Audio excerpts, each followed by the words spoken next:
바이블 GPS 제6일입니다. 성경을 읽는 바른 자세. 어떤 목사님이 바이블, 즉 성경의 첫 자를 따서 Basic Information Before Leaving Earth라고 풀이했습니다. 이 땅을 떠나기 전에 가장 필수적인 정보를 담은 책이 바로 성경이라는 것입니다. 정말 맞는 말 같습니다. 왜냐하면 이 땅을 떠나기 전, 즉 죽기 전에 반드시 가져야 할 정보가 바로 영원한 생명, 곧 영생에 대한 지식이기 때문입니다.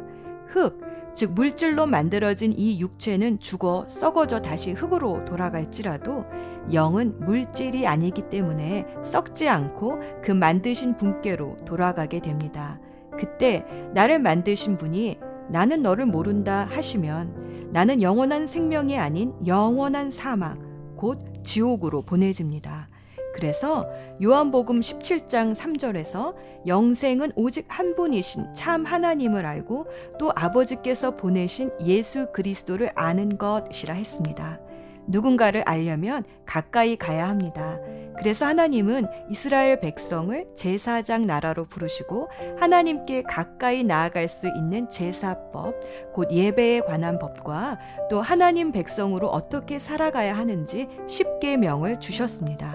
10계명은 1에서 4계명까지는 하나님과의 관계에서 지켜야 할 율법, 그리고 6에서 10까지는 사람 사이에 기본적으로 지켜야 할 법입니다. 그런데 사실 제1, 2계명을 지키면, 즉 하나님 외에 다른 신을 섬기지 말고 또 우상을 만들지 말라는 계명을 지키면 나머지는 저절로 지키게 됩니다. 우상이라고 하면 흔히 어떤 동상을 만들고 엎드려 절하는 모습을 생각하는데 우상의 본질은 하나님이 아닌 다른 것을 행복의 절대적 기준으로 삼고 의지하는 것입니다. 팀 켈러 목사님은 내가 만든 신이라는 책에서 가족, 자녀, 지식, 돈, 명예, 인정, 정의, 사람, 이 모든 것들 자체는 좋은 것이지만 내가 그것을 하나님 자리에 놓고 행복의 절대 기준으로 삼을 때 우상이 되어 우리를 파괴한다고 말합니다. 심지어 하나님을 섬기는 사역조차도 우상이 될 수 있습니다. 이 모든 것들은 하나님만을 섬기고 다른 우상을 섬기지 않을 때 제자리로 돌아와 우리를 복되게 합니다. 많은 사람들이 중독에 빠지는 것은 하나님 외에 다른 것에서 기쁨을 찾기 때문입니다. 잠시의 갈증은 채울지 모르지만 바닷물처럼 마시고 또 마셔도 우리를 목마르게 하는 것들이 우상입니다. 그래서 우상 숭배는 우리를 파괴시키는 영적인 중독입니다. 팀 켈러 목사님은 내가 왜 더 하나님과 가까워질 수 없는가? 내 신앙은 왜 제자리 걸음이지? 하고 의심이 된다면 내 안에 하나님 자리에 놓아둔 우상이 없었나 점검해 보라고 권면합니다. 하나님과 가까워지려면 내 안에 우상, 내가 고통스러울 때 하나님이 아니라 제일 먼저 찾는 그 무엇부터 제거해야 합니다.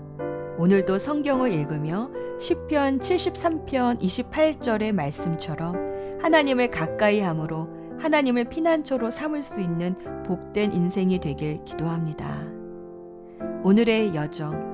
오늘은 출애굽기 13장에서 24장까지 출애굽한 이스라엘 백성이 하나님이 보내주신 불기둥과 구름기둥의 인도로 홍해를 건너 신광야의 시내산에 3개월 만에 도착해서 하나님의 제사장 나라가 되어 하나님만 섬기겠다라는 시내산 언약을 맺는 과정까지의 여정입니다. 이스라엘은 이집트를 나오자마자 구름기둥과 불기둥의 인도함을 받습니다. 애굽에 있을 때는 못 보던 구름기둥, 불기둥입니다. 세상에 있을 때는 보이지 않던 하나님의 인도가 구원받는 백성들에게는 보이기 시작합니다. 블레셋 해안길이 아닌 가나안 땅으로 가는 지름길이 있지만 내 선택이 아니라 하나님의 인도로 긴 광야길을 따라가는 것이 구원받는 하나님의 자녀들이 걷는 길입니다. 출애굽기 13장 21절 주님께서는 그들이 밤낮으로 행군할 수 있도록 낮에는 구름기둥으로 앞서 가시며 길을 인도하시고 밤에는 불기둥으로 앞길을 비추어 주셨다. 그런데 이게 웬일입니까? 하나님의 인도로 도착한 길이 바알스본 맞은쪽 바닷가, 즉 해변입니다. 눈앞엔 홍해가 넘실거리는데 이집트의 바로는 이스라엘 사람들이 길을 잃었다라고 생각하고 자신의 특수 병거 600대로 편성된 정예 부대를 이끌고 쏜살같이 먼지바람을 일으키며 이스라엘을 추격해 왔습니다. 자신을 노예로 부리던 바로의 군대들을 저 멀리서 보던 이스라엘 백성은 공포에 질려 광야에서 죽는 것보다 이집트 사람을 섬기는 것이 더 낫다며 원망합니다. 하지만 이 모든 것은 하나님이 영광 받으시려고 계획하신 일임을 모세는 알고 있었습니다. 그래서 하나님이 명하신 대로 손을 들어 바다 위로 팔을 내밉니다. 그러자 밤새도록 사막의 건조한 바람인 동풍이 불어와서 바닷물을 뒤로 물러내게 하고 마른 땅이 되게 하셨습니다. 이집트의 병거는 마른 땅인 줄 알고 거침없이 들어왔습니다. 하지만 이스라엘 백성이 홍해를 다 건너자 애굽의 병거들이 홍해 한가운데 있을 때 다시 쏟아져 들어오는 바닷물로 다 죽게 되었습니다. 그때가 새벽녘이었습니다. 어두운 밤이 끝나고 새날이 밝아오면서 이스라엘 백성은 주님의 크신 권능을 보게 되었습니다. 하나님은 이 모든 일을 사전에 모세에게 알려주시며 바로와 그 군대를 물리침으로 하나님의 영광을 드러내실 것이라 하셨습니다. 분명히 하나님의 인도하심을 받아왔는데도 그 결과가 뒤에는 바로의 군대, 앞에는 바다, 사면 초가라면 잠잠히 하나님의 구원하심을 바라보아야 할 때입니다. 하나님의 놀라운 구원의 권능을 보았지만 이스라엘 백성은 3일을 넘기지 못하고 마라의 물이 쓰다고 또 불평합니다. 신광야에서는 고기도 없고 빵도 없다라고 모세와 아론에게 불평합니다. 르비딤에서는 마실 물이 없다고 불평합니다. 지금껏 하늘 만나와 메추라기로 먹여주셨던 하나님의 돌보심은 있고 불기둥과 구름기둥 앞에서 하나님을 시험하며 불평합니다.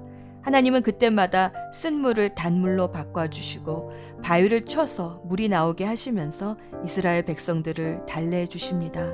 르비딤에서 처음 만난 아말렉 군대와의 싸움을 통해 이 전쟁이 기도의 싸움인 것도 알려주십니다. 하나님을 의지하며 싸울 때 여호와 니시 승리의 하나님을 만나게 됩니다. 또 모세의 장인 이드로를 보내셔서 백성의 지도자, 천부장, 백부장, 50부장, 10부장들을 세우게 하셔서 백성들의 리더십도 키워주시고 모세의 짐도 나누어 주십니다. 하나님은 어미 독수리가 그 날개로 새끼를 업어 나르듯이 시내산까지 이스라엘 백성들을 인도하시고 드디어 시내산에서 이스라엘 백성을 당신의 제사장 나라로 선포하시며 언약을 맺습니다. 그리고 제사장 나라로서 지켜야 할 십계명과 율법에 대해 교육을 시작하십니다. 예수 전망대 고린도전서 10장 2절 이렇게 그들은 모두 구름과 바다 속에서 세례를 받아 모세에게 속하게 되었습니다. 사도 바울은 이스라엘 백성이 홍해를 건넌 것을 세례, 곧 침례에 비유합니다. 이스라엘 백성이 홍해를 건너므로 자신을 노예로 부렸던 바로의 군대들이 물에 수장되어 죽는 것을 보고 노예로 살았던 모든 과거로부터 자유케 되었던 것처럼 하나님의 자녀들도 세례 혹은 침례를 통해 우리를 죄의 노예로 끌고 다녔던 사탄과 마귀들을 물속에 수장시키고 노예 근성, 트라우마, 상처 등으로 묶여있던 과거를 모두 물에다 묻어버리고 옛사람은 물속에서 죽고 새 사람으로 태어났음을 선포합니다. 이스라엘 백성이 홍해를 건너자 밤이 끝나고 새벽이 밝아온 것처럼 침례는 이제 새 삶이 시작되었다는 선포입니다. 노예는 매여 살던 애굽을 그리워하지만 자유인은 광야도 무섭지 않습니다. 광야에서 예수님을 만나기 때문입니다. 광야에서는 물이 없으면 죽습니다.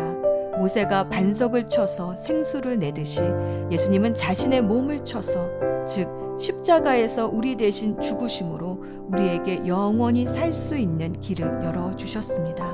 우리를 살리는 생수는 예수님을 통해 흘러나옵니다.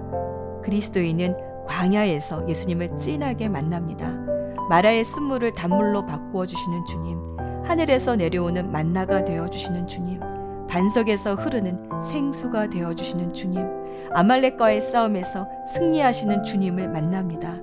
광야에서 비로소 예수님을 의지하고 사는 법을 배웁니다. 기도합시다.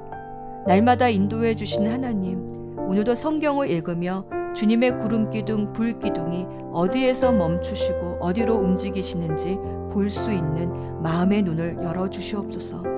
광야 같은 인생에 새 힘이 되어주시는 예수 그리스도의 이름으로 기도합니다. 아멘.